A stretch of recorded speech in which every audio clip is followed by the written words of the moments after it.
Affaire de Baal-Péor. Le chapitre 25 raconte un nouveau péché d'Israël. Pendant son campement dans les plaines de Moab, le peuple était en contact avec les Moabites et les Madianites qui avaient cherché à le perdre par les malédictions de Balaam.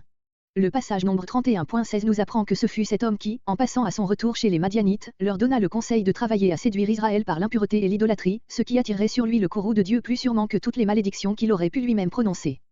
Plusieurs critiques pensent que ce récit provient de deux sources qui n'étaient pas entièrement d'accord, l'une attribuant la séduction d'Israël aux Moabites, versets 1 à 5, Jéhoviste, l'autre aux Madianites, versets 6 à 18, Éloïste, la première parlant d'un supplice infligé par Moïse, d'après l'ordre de l'Éternel, la seconde d'une plaie envoyée par l'Éternel lui-même. Nous ne contestons pas que chaque source n'ait pu avoir conservé quelques traits qui lui sont particuliers, mais nous verrons que les différences prétendues peuvent se résoudre sans difficulté. Verset 1. Sittim, les acacias, ou Abel Sittim, la prairie des acacias, d'après Nombre 33.49. Ce dernier passage montre que cet endroit était l'une des extrémités du campement, c'était donc l'un des points où la rencontre avec les voisins était la plus fréquente. Les filles de Moab. Moab était le peuple le plus rapproché, mais nous avons vu Nombre 22.4, combien les Madianites habitant cette contrée étaient intéressés aussi à la ruine d'Israël. Nombre 33.49 prouve même que c'était d'eux que partait le complot de sorte que l'on ne doit pas s'étonner de voir, verset 6, une fille madianite prendre part à son exécution. Verset 2. Elles invitèrent. L'impureté faisait partie des cultes idolâtres, très particulièrement chez les peuples orientaux. Leur dieu, Baal-Péor, une divinité dont la représentation était on ne peut plus indécente. Les sacrifices offerts en son honneur étaient suivis de banquets profanes et de pratiques obscènes. Verset 3. Baal-Péor. Béol, Seigneur, est le nom du Dieu suprême, probablement le soleil, adoré chez tous les peuples cananéens, les Ammonites l'appelaient Moloch, roi, les Moabites, Kémos, le dominateur, quand ils l'adoraient en qualité de dieu de la guerre. Péor, épithète de sens inconnu. Ce nom désignait aussi la ville consacrée à ce dieu, Beth-Péor Deutéronome 3.29, à 8 km à l'est de la plaine du Jourdain où campait Israël, et encore la montagne sur laquelle son sanctuaire était élevé, Rosh Shapéor, Nombre 23.28.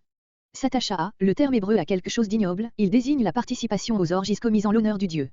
Cet acte d'idolâtrie, sans exemple dans le récit du voyage des Israélites au désert, était d'autant plus coupable qu'il était commis par la nouvelle génération au moment où elle allait entrer dans la terre promise. Aussi a-t-il laissé une trace profonde dans la mémoire du peuple, Josué 22.17, Osée 9.10, Psaume 106.28. Et la colère de l'Éternel s'enflamma. Les parallèles Nombre 11.33, Nombre 14.37, Nombre 16.22, Nombre 16.46 montrent qu'il ne s'agit pas seulement d'un mouvement intérieur en Dieu, mais d'une colère manifestée par un phénomène sensible, qui n'a pu être que la plaie mortelle dont il est parlé versets 8 et 9. Verset 4. Prends, réunis-les pour t'assister dans l'exécution qui doit avoir lieu. Pends les coupables. Il semble au premier coup d'œil que le pronom les ne puisse désigner que les chefs du peuple, mais le verbe prendre au commencement du verset ne convient pas à ce sens et montre que ceux-ci sont des aides que Dieu donne à Moïse, verset 5. Le mot les se rapporte donc à l'expression le peuple, verset 1, et désigne ceux du peuple qui s'étaient rendus coupables. Le verbe traduit par pendre signifie probablement démembrer, disloquer, Genèse 32.25, 2 Samuel 21.6, 2 Samuel 21.9, 2 Samuel 21.13.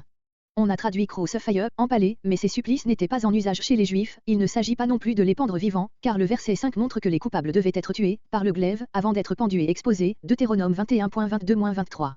À la face du soleil, en un lieu découvert et en plein jour, afin que tout le peuple fût témoin de ce châtiment exemplaire. Les cadavres devaient être retirés avant la nuit, Deutéronome 21.22-23. Et l'ardeur de la colère. Le fléau cessera. Verset 5.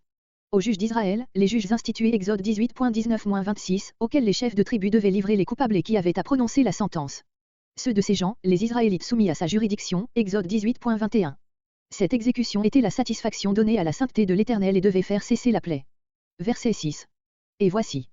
Quand venait de commencer ou allait commencer l'exécution de ces ordres, survint un fait inouï et qui paraissait impossible. Et Amna. Les autres Israélites, pour se livrer à l'idolâtrie et à la débauche, s'étaient rendus au sanctuaire de Péor. Mais celui-ci pousse l'impudence jusqu'à introduire l'étrangère dans le camp même de l'Éternel. Qui pleurait, sur le péché commis et la plaie qui en était la punition. À l'entrée de la tente.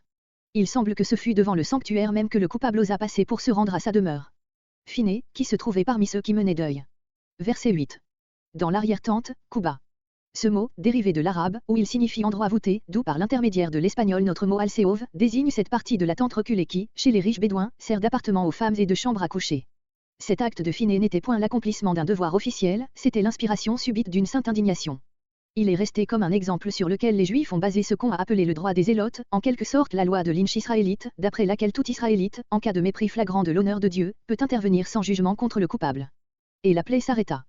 Ce résultat, qui devait être celui du châtiment des coupables, fut immédiatement obtenu par l'acte de Phiné, voire l'effet tout semblable du parfum de l'encensoir d'Aaron, Nombre 16.46-47. Verset 9. 24 000, le fléau avait frappé d'une manière plus terrible que celui du chapitre 16, le péché était beaucoup plus grave. Paul dit 1 Corinthiens 10.8, 23 000, probablement d'après une forme de citation usitée chez les rabbins, qui envisageaient peut-être le 24e millier comme comprenant tous les coupables que les juges avaient déjà fait exécuter, verset 5. Verset 12. L'acte de Phinées, qui avait fait une profonde impression sur le peuple tout entier, devient l'occasion d'une glorieuse promesse. Mon alliance de paix, comparé Ézéchiel 34.25, Ézéchiel 37.26, une alliance qui, en assurant la paix entre Dieu et Phinées, garantit à celui-ci et à sa famille le maintien du privilège de la grande sacrificature. Verset 13. Un sacerdoce perpétuel. La charge de souverain sacrificateur avait été conférée à Aaron et à ses fils après lui. Aaron avait laissé 2 fils, Éléazar et Itamar, et Éléazar avait déjà succédé à son père. Phinées reçoit ici la promesse que lui et ses descendants occuperont cette charge à perpétuité, autant qu'elle durera.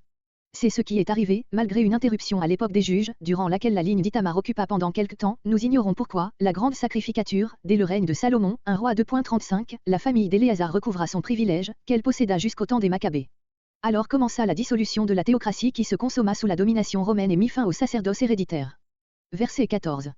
L'acte de Phinées était d'autant plus remarquable que les 2 coupables étaient des personnages de haut rang, l'un prince d'une des principales subdivisions de la tribu de Siméon, l'autre, fille d'un prince madianite. Verset 15. Chef de tribu. Le terme Oumot était celui par lequel étaient désignées les tribus madianites, Genèse 25.16, il est expliqué par le terme correspondant chez les Israélites, maison patriarcale. Sur est appelé prince au verset 18. Il est rangé parmi les rois de Madian que bâtirent les Israélites, Nombre 31.8. Verset 17. Cet ordre montre que les Madianites étaient les vrais instigateurs du complot qui avait failli perdre les Israélites, comme il l'avait été de celui par lequel Balaam avait été appelé pour les maudire, Nombre 22.4, note. Le chapitre 31, où est racontée la guerre d'extermination contre les Madianites, forme la suite naturelle de ce récit. On voit que le récit n'offre aucune des incohérences qu'on y a trouvées.